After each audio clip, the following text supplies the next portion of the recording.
للأسف علينا جميعا في المنطقة العربية أن نستعد لإجابة السؤال الإجباري اللي هيطرح علينا قريبا: معانا ولا مع الصين؟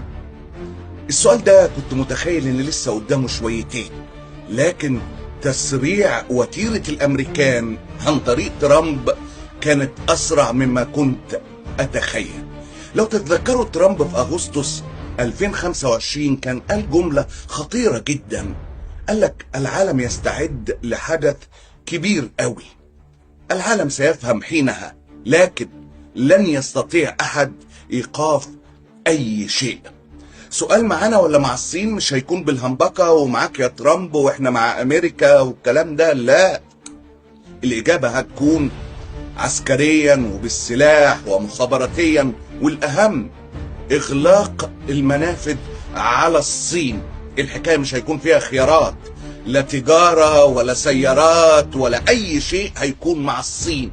السؤال ده اجباري، بكرر للمرة التانية.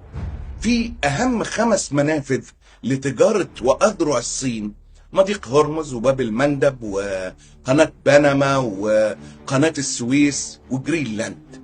امريكا بتحاصرهم واحد ورا التاني. باب المندب الامارات الوكيل شايف حضرتك بتعمل ايه.